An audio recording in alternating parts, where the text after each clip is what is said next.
안녕하세요. 3월 30일 수요일 마이드라에 오신 여러분들을 환영하고 축복합니다. 저는 요즘 교회 예배 방송 화질 개선을 위해서 카메라를 계속 알아보고 있었는데요. 이전에 오랫동안 써왔던 아날로그 방식을 디지털로 전환하려다 보니 이게 제가 생각했던 것만큼 단순하게 카메라 하나 바꾸는 게 아니더라고요. 디지털 케이블, 또 신호를 받아줄 기계, 커넥터, 변환잭 이런 전반적인 것을 다 바꿔야 됨을 알게 되었습니다. 일이 점점 커지는데요. 차근차근 하다 보면 조금씩 달라져 있겠죠? 그러면서 깨닫게 된 것이 있어요. 말씀 묵상도 이와 같구나. 매일매일 꾸준하게 훈련해 간다면 어느새 아날로그와 같았던 옛 사람에서 새로운 하나님 나라의 가치로 바뀌어져 있지 않을까 싶습니다. 모쪼록 하나님 나라 가치로 바뀌기 위해 오신 마이드라 식구 여러분들을 다시 한번 축복하며 힘차게 마이드라를 시작해 보겠습니다. 자, 출발! 오늘은 출애굽기 21장입니다. 오늘 본문은 10계명의 세부적인 내용들에 대해서 다루게 되는데요. 가장 먼저 종에 관한 법에 대해 말씀하십니다.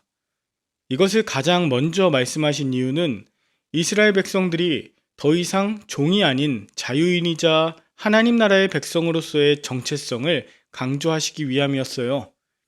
만약 종으로 학대당했었던 시절을 잊고 그들끼리 착취자와 또 노예 삼으려고 하는 이 환해굽의 상태로 간다면 그것이 무슨 하나님의 은혜이겠습니까? 게다가 하나님은 빚을 청산할 능력이 없는 자가 종이 되었을 때에 6년 동안 주인을 섬기다가 7년째에는 해방되게 하셔요. 그러니까 종은 6년 동안 그 집의 빚을 갚기 위해 파송되는 사람이지 강제로 또 평생 노역을 시킬 수 없는 그런 사람입니다. 그런 의미에서 이스라엘에서 종과 주인은 착취하는 사람, 착취당하는 사람, 지배하는 사람, 지배당하는 사람 이런 관계가 아닙니다. 사랑의 원리로 서로 돕고 섬기며 은혜와 책임을 다하는 그런 관계이죠. 혼자 종이 되어 왔으면 혼자, 또 부부가 함께 종이 되어 왔다면 함께 7년차 안식년에 자유인이 됩니다. 그리고 종이 원하는 경우에 주인은 종에게 아내를 주어서 가정을 이루도록 도와야 하고 종은 주인과 가족을 사랑하며 서로 섬길 수 있고 원하는 경우 평생 주인의 집에서 봉사할 수 있습니다. 이때에도 역시 주인은 종을 평생 책임지고 그와 함께하는 그런 동역관계가 되는 것이죠. 이러한 주종관계의 원리를 갈라디아서 5장 13절에 이렇게 말합니다. 자유로 육체의 기회를 삼기보다 도리어 사랑으로 서로 종노릇하라고 말이죠. 그리스도 안에서는 주인이나 종이나 서로 책임을 다하는 새로운 삶의 방식이 적용됩니다. 그런데 우리나라 안에서도 이런 다양한 권력의 문제들이 대두되었었어요. 소위 갑질 문화라고 하는데 몇 년 전만 해도 운전기사를 함부로 대하고 폭행하는 사장, 또 군 병사들을 자기 사적인 일에 동원시켰던 군 간부, 자신의 지위나 권력을 이용해서 상대에게 강요, 협박, 인신공격을 하는 이런 뉴스들 굉장히 많지 않았나요? 그런데 최근 이러한 이슈들은 또 사회가 급변화하면서 많이 줄어든 것 같습니다.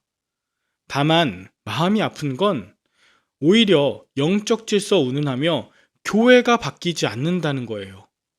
며칠 전에도 한 뉴스를 보니 어떤 교회 담임 목사가 부목사의 가르마 문제로 8대2가 아닌 6대4 이 비율이 안 맞는다고 예배 시간에 강단 앞에서 불러내서 수천 명 앞에서 공개적으로 혼내며 훈계하는 것이 이슈가 되었습니다. 그때 그 젊은 부목사가 큰 소리로 죄송합니다, 시정하겠습니다 라고 외쳤는데 저는 순간 그 부목사의 생계가 걸린 문제이구나 하는 것에 가슴이 아파왔습니다. 설령 그 젊은 부목사의 가르마에 대해 개인적 의견을 전하거나 제안을 할 수 있어요. 다만 공개적으로 수천 명 앞에서 훈계하는 일, 이건 담임 목사 자신을 과시하기 위함과 동시에 하나님의 자녀가 아닌 사람의 종으로 만드는 일이었죠. 여러분, 사람이 주인인 곳에 하나님의 임재하심 없습니다. 사랑하는 말들아 여러분, 성도들은 왕같은 제사장이요 하나님의 백성입니다. 그 누구도 사람의 종이 아닙니다.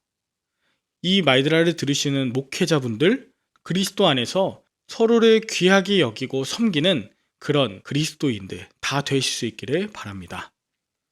한편 폭행과 살인에 해당하는 사항 또 처리하는 방법들이 이후에 계속 나오게 되는데, 먼저 고의적으로 살인한 자는 죽이라고 하셔요.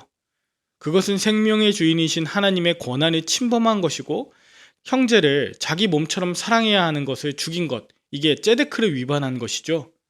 또한 사람을 납치해서 노예로 파는 자 죽이라고 하십니다.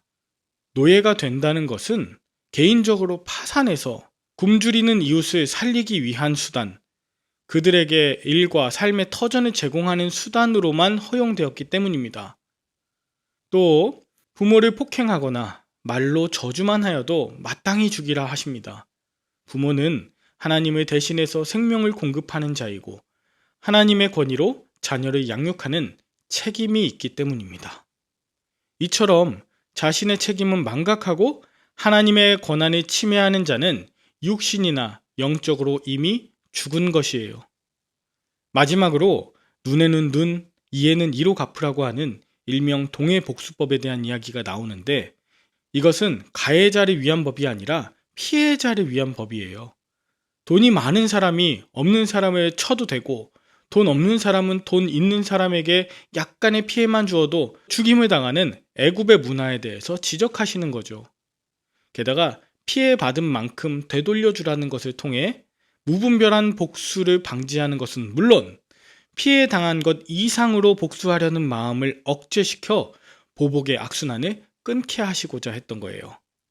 그간 약자를 잔인하게 괴롭히고도 약간의 벌금만 지불하면 그만이던 이런 애굽의 법칙과는 달리 사법적인 공의, 즉 미슈파트가 강자의 폭력을 막고 모든 생명이 똑같이 존중받게 하시는 것, 이것이 하나님 나라의 백성들이 살아갈 새로운 법칙이었던 것입니다. 여러분들은 오늘 본문을 통해 무엇을 느끼셨나요? 가해자와 피해자, 주인과 종, 폭행과 살인에 대해 누가 우위에 있을 수 있습니까? 아무도 그럴 수 없어요. 하나님은 우리 모두가 서로 돕고 자기 책임을 다하며 아름답게 합력하여 살길 원하십니다. 그 누구도 하나님 앞에서 주인 노릇해서는 안 됩니다. 나이, 성별, 교육, 재물, 지위, 그 어떠한 차이로 인해 차별하지 않고 함께 하나님을 섬기며 백성답게 사는 삶, 그 새로운 통치하심으로 저와 여러분들을 초대해 주시는 것이죠. 오늘 하루도 멋지게 하나님의 법칙으로 살아내는 복된 하루 되실 수 있기를 간절히 기도합니다. 함께 기도할까요? 하나님 아버지, 내가 내 삶의 주인이 되고 싶고 다른 이는 나의 종으로 삼고 싶으며 또 내 이익을 위해 남에게 피해를 주는 일에 서슴지 않던 옛 애굽 방식을 과감하게 버리게 하여 주시옵소서. 하나님의 은혜와 사랑으로 온전하게 하심이 말드라 식구들의 삶의 자리자리마다 가득하게 하여 주시옵소서. 참된 주인이시자 종의 모습을 보여주신 예수님의 이름으로 기도합니다. 아멘. 오늘도 좋은 하루 되시길 바라며 저는 내일 다시 뵙도록 하겠습니다. 샬롬.